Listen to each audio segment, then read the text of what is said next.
Bonjour tout le monde, c'est Yannick pour Phone Android, j'espère que vous allez bien. On se retrouve dans une nouvelle vidéo, cette fois-ci pour parler du BlackBerry Key2 LE.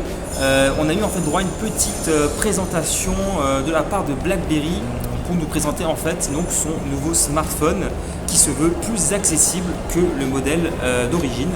Le constructeur cherche à conquérir un public donc plus large avec notamment de nouveaux coloris. Au lieu de se cantonner uniquement à la couleur noire, on a également droit à une couleur atomique, un mélange de rouge et de noir, ainsi que la version champagne donc, qui est dorée sur les pourtours et également bleu nuit, assez réussi d'ailleurs au passage.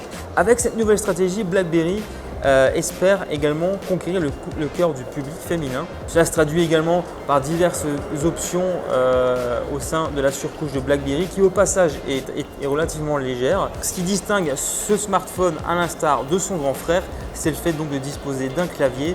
L'écran lui est de la même dimension, soit 4,5 pouces. Alors je n'ai plus toutes les caractéristiques techniques en tête, mais ce smartphone, étant donné qu'il y a un positionnement un peu plus milieu de gamme, on retrouve donc un SoC Snapdragon 636 alors que le modèle d'origine possède lui le Snapdragon 660. Mais concrètement au niveau des performances, on n'a pas vraiment remarqué de différence lors de notre petite prise en main de l'appareil. Ce que l'on peut peut-être trouver un peu dommage lors de la prise en main, on s'est rendu compte par exemple qu'il y avait des boutons virtuels en plus donc du clavier.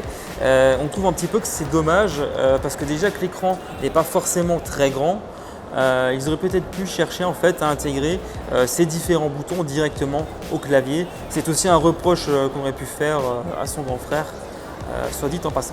La marque en fait a mis en avant certaines fonctionnalités exclusives, notamment le capteur d'empreinte qui est intégré au bouton espace. Ça permet donc de déverrouiller bien sûr le smartphone ou encore d'accéder à des applications. Imaginons que vous utilisez votre smartphone avec une version pro d'Instagram et une version personnelle. Donc vous pouvez très bien utiliser les deux comptes en clonant les applications.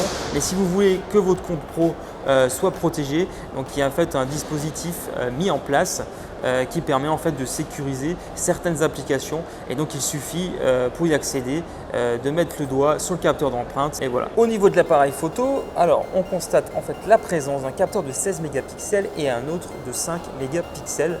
L'un ouvre à f2.2 et l'autre à f2.4. Donc on peut imaginer que pour les photos en basse luminosité, le bruit soit relativement important sur les photos qui sont capturées. On n'a pas réellement pu juger de la qualité de l'appareil photo. On reviendra dessus à l'occasion de son test si l'occasion se présente, bien entendu. BlackBerry commercialisera deux variantes de cet appareil, l'une avec 32 Go de mémoire et l'autre avec 64 Go. Les deux possèdent 4 Go de RAM. La variante la moins chère coûtera 399 € et la seconde 449 €. La disponibilité est annoncée dans le courant du mois de septembre.